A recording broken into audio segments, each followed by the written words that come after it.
तो hello dear, कैसे हो आप। My name Prince Kumar. I hope आप बहुत ज़्यादा अच्छे होगे। मैं उम्मीद करता हूँ आप जहाँ से भी इस वीडियो को देख रहे होगे आप बहुत ज़्यादा हैप्पी होगे। ठीक है, तो ज़्यादा देर न करते हुए हम चलेंगे टॉपिक 4 के साथ में। ठीक है, टॉपिक 3 में जो मैंने बात करी थी आपसे 5 बिलीफ के ऊपर। ठीक है, अब टॉपिक 4 के साथ में हम चलेंगे, उसके बारे में बताएंगे कि किस तरीके से किस टॉपिक पर बात की जाएगी। ठीक है, वो आपको सामने दिख भी रहा होगा और मैं आपको डिटेल में बताने वाला हूँ। ठीक है, सबसे पहले डायरी पेन लेकर बैठ जाओ, शांत इन्वायरमेंट में बैठ जाओ।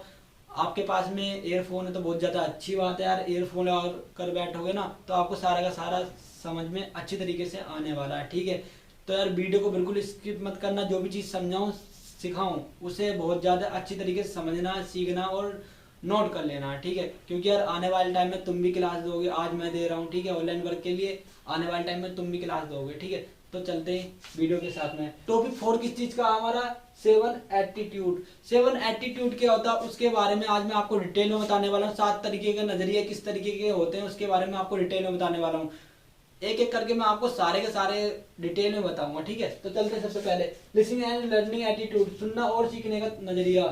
सपोर्ट दैट यार, आप कोई भी काम कर रहे हो, किसी भी फील्ड में आप करना चाहते हो। ठीक है, सबसे पहले उस काम को सुनो, समझो, सीखो, उसके बाद में उस फील्ड में जाओ। ठीक है, उस काम को उस फील्ड में करो। ठीक है, सब कोई भी काम अगर आप बिगैर समझे, सीखे, सुने उस काम को करोगे तो यार आप उस काम में कभी भी सक्सेस नहीं हो पाओगे। ठीक है ना, तो समझो, सीखो, सुनो और उस काम को स्टार्टअप करो। ठीक है, तो ये चीज आपको समझ में आ गई होगी। उसके बाद आता है पॉजिटिव एटीट्यूड।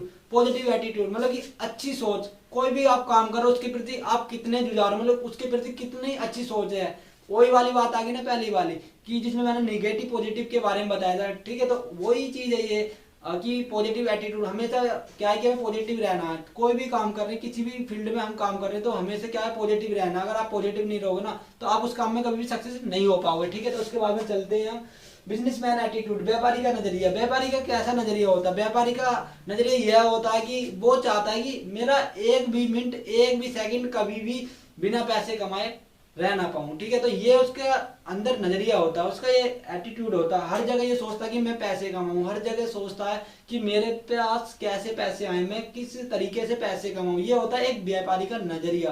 तो हमेशा क्या है कि आप क्या है, बिजनेस कर रहे हो ना, तो हमेशा अपने काम में ये देखो कि यार मैं कहाँ से किस तरीके से पैसे कमा सकता हूँ। ये आपके अंदर घुसा हुआ है एटीट्यूड। ठीक है, तो आप जब भी आगे बढ़ पाओगे। ठीक है, तो चलते आगे। Rejection face attitude. Rejection face attitude मतलब कि कोई काम भी जब आप बिजनेस करते हो ना तो यार क्या है कि रिजेक्शन लगते हैं, असफलताओं का सामना करना पड़ता है ना। कि ऐसा तो नहीं, सपोर्टेड आपकी एक क्या शॉप है। ठीक है, हर एक कस्टमर क्या है कि आपसे प्रोडक्ट नहीं खरीद पाएगा। ठीक है, तो यार कभी कभी नहीं भी लेते हैं ना तो उसमें क्या रिजेक्शन लग जाती है। तो यार हमें कभी उससे घबराना नहीं कि यार रिजेक्शन लगी। यार हर एक इंसान थोड़ी ना है कि यार तुम्हारे प्रोडक्ट को खरीदेगा, है ना। हर एक इंसान के सपने थोड़ी ना होते हैं कि मैं ही कुछ बड़ा करूंगा, मैं ही, बहुत बड़ी सोच है उसकी। हर एक इंसान की बड़ी बड़ी सोच नहीं होती यार।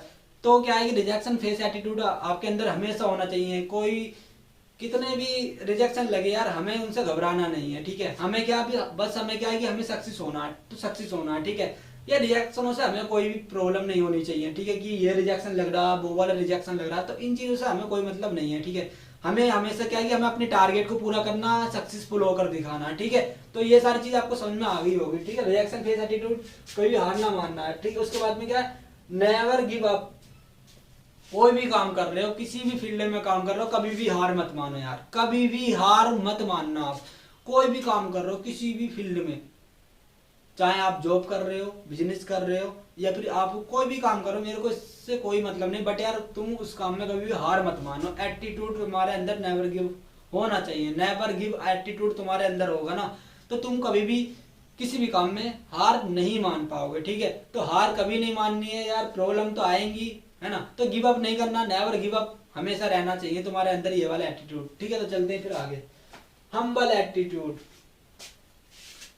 हम्बल एटीट्यूड भाई ऐसा एटीट्यूड है, अगर तुम्हारे अंदर ये घुसा पड़ा है ना तो तुम अपने बिजनेस को इतनी अच्छी तरीके से चला लोगे, इतनी अच्छी तरीके से चला लोगे यार जो तुमने उम्मीद भी नहीं की होगी। ठीक है, बहुत ही इंपॉर्टेंट है यार हम्बल एटीट्यूड। हम्बल एटीट्यूड होता क्या उसके बारे में बताऊंगा मैं। विनम्र व्यक्ति का नजरिया कैसा होता है उसके बारे में मैं बताऊं कि यार देखो कोई भी काम कर रहा वो, है ना, कभी कभी यार बहुत सारे लोग उससे कहते हैं ये वाला काम कर रहा है, ये वो काम कर रहा है, बहुत सारी चीज बताते हैं, ठीक है लोग। तो यार वो शांत रहता है, बहुत सारे लोग उस पर उंगली उठाते हैं कि ऐसा काम कर रहा है, हंसते हैं लोग उस पर, बहुत सारी चीजों पर लोग हंसते हैं ना। जो जब वो असफल होता है ना तो क्या है कि लोग हंसते हैं। तो वो जो हम्बल एटीट्यूड है ना, तो वो हम्बल एटीट्यूड ये होता है कि कोई भी तुम्हें कुछ भी कह रहा है, किसी भी तरीके का कोई भी गाली गलौज कर रहा है या तुम पर हंस रहा है, ठीक है, कोई गाली गलौज कर रहा है या फिर तुम पे हंस रहा है, तो यार हमें कभी भी उनसे बात नहीं करनी है। मतलब कि उनसे ये नहीं कहना कि यार तुम क्यों हंस रहे हो, ठीक है। तो शांत रहना, बिल्कुल शांत प्रकृति के आपको रहना है, ठीक है। शांत रहकर तुमने अपने मन में ये ठान लेना है कि यार मुझे जल्दी से जल्दी इस काम को करूं और इन्हें दिखाऊं कि यार मैं क्या कर रहा था और ये मेरे बारे में क्या सोच रहे थे, है ना। तो कभी भी यार कोई भी तुम्हें कुछ भी कह रहा है यार तुम शांत रहना। और तुम बिजनेस करना चाहते हो तो तुम्हें हमेशा शांत रहना ही पड़ेगा। कस्टमर तो तुम्हें एक दो बात कहेगा भी तो यार कौन सी प्रॉब्लम है, कमीशन तुम्हें लेना है ना उससे। तो चलते हैं आगे। ब्लैक एटीट्यूड, पता है जी ब्लैक एटीट्यूड किसे कहते हैं जी? ब्लैक एटीट्यूड, ब्लैक एटीट्यूड ऐसा एटीट्यूड है, बहुत ज्यादा इंपॉर्टेंट ये भी एटीट्यूड है। इसमें आपको पता चलेगा कि ब्लैक एटीट्यूड क्या होता है, ठीक है।